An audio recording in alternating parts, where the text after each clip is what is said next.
term brain rot has emerged, a rather unsettling descriptor for a decline in cognitive sharpness. It manifests particularly in one's attention span, a consequence of excessive consumption of trivial, fast-paced online content. Doom scrolling, that endless pursuit through social media and news feeds, is inextricably linked to this phenomenon. Constant exposure to these bite-sized digital morsels can, it seems, impair one's ability to focus.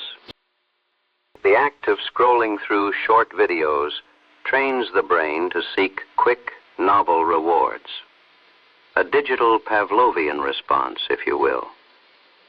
This instant gratification, so readily available, desensitizes us, shortening our attention spans over time.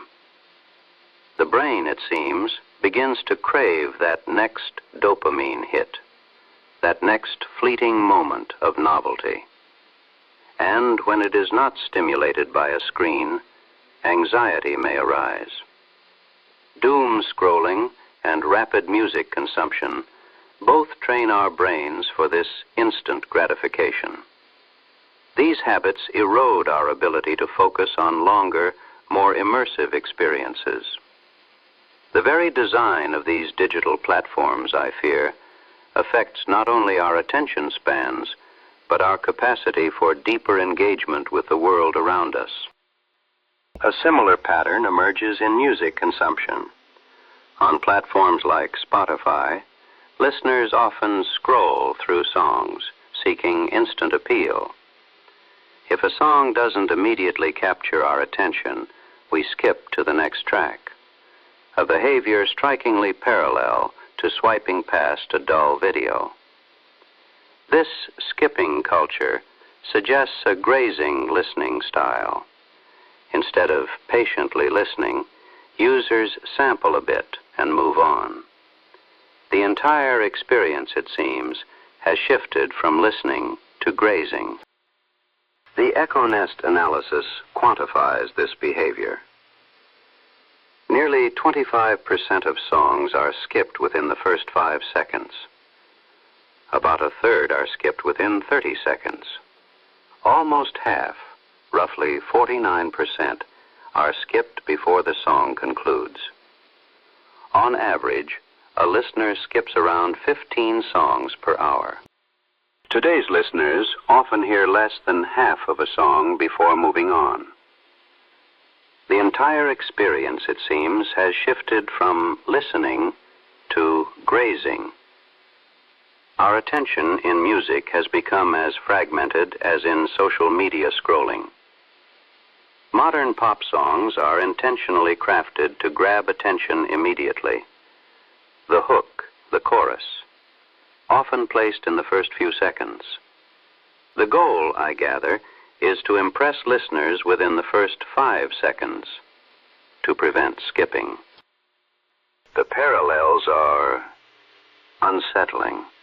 Doom scrolling and music scrolling both involve rapidly cycling through content, seeking immediate reward. Both condition our brains to expect constant novelty. The common thread, I suspect, is the dopamine-driven feedback loop of digital media. The long-term cost. It is perhaps the most insidious.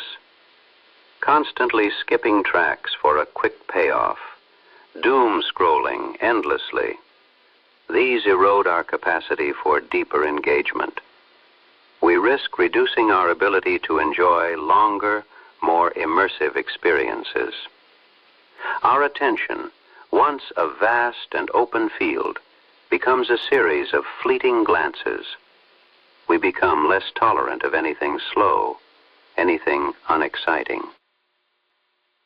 Consider, if you will, the experience of listening to a full album, from start to finish, engaging with the artist's vision, the narrative arc they intended, experiencing the music in its intended context, not merely as isolated tracks.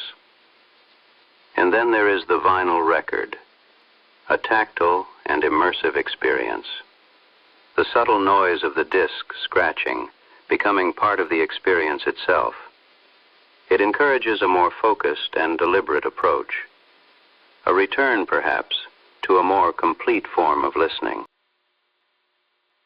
I find myself wondering, when was the last time you truly listened to an entire album?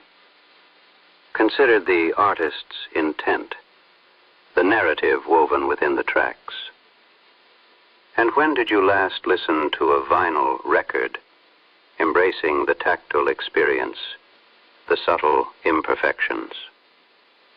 Perhaps a return to that form of listening is in order.